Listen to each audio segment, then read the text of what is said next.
I take off your disguise and flick. Oh, you flick too hard, damn it! Ladies and gentlemen, we got him.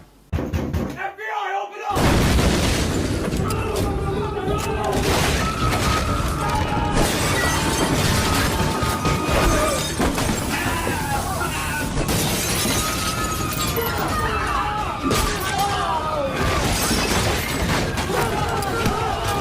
What's up, extraordinary people? I'm Daniel, and today we're going to talk about Thor: Love and Thunder. So Thor: Love and Thunder is the latest film in the MCU. It's directed by Taika Waititi, and it features Thor going up against his latest threat, Gorr the God Butcher, with the help of a new sidekick, his former love interest, Jane Foster, who is now another Thor. Thor: Love and Thunder was released in theaters around 2 months ago, and will be available to stream on Disney Plus later this week for Disney Plus Day. So I'm a huge fan of the MCU and Taika Waititi as a director. I loved Thor Ragnarok, and I expected to really love this film as well.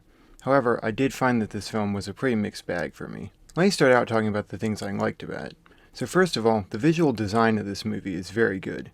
Not the visual effects, which I'll get to later, but the overall visual design. There are shots in this movie that are really gorgeous and look really cool. Secondly, I found the relationship between Thor and Jane Foster to be really heartfelt and emotionally powerful. I think this is the best their relationship has been portrayed on screen in the Thor series. Christian Bale, as usual, is really good here. He portrays a really menacing villain who's also more complex than you would think. The action scenes in this film are also really well done, and a lot of fun. And I also really like the final scene of this movie. No spoilers, of course. But this movie has a really good climactic sequence and a really good ending, in my opinion. So, the first thing I didn't like about this movie is the fact that it's just overrun by jokes. This seems to be a problem that's plaguing the MCU in general recently, but almost every scene is just totally overrun by jokes, even the serious moments. Even the moments that are supposed to be serious just get undercut by jokes constantly. And that wouldn't be as big a problem if a lot of the jokes were funny, but they're really hit or miss. A lot of these jokes really just aren't that funny. And that's really a big problem when 90% of the movie is just jokes. If you want the movie to just be a comedy, then you have to make sure that most of the jokes are actually funny. And honestly, I'm not even sure why they wanted this movie to be a comedy mostly. There's some pretty serious subject matter here that would have been a lot more powerful if the filmmakers had just let it breathe. As it is, the emotions are still there, but they're really weakened for no good reason in my opinion. The visual effects in this movie are also really all over the place, and a lot of them are actually really bad.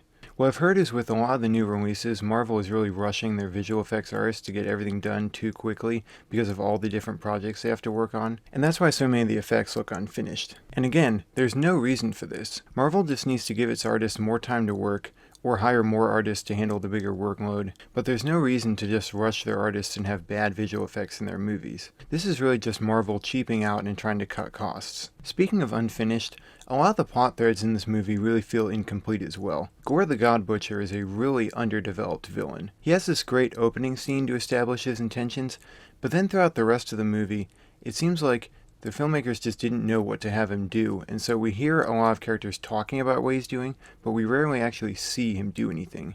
And because of that, it's hard to understand exactly what threat he poses to the main characters. There's also a lot of narration, especially in the beginning of the movie, and that just struck me as very lazy.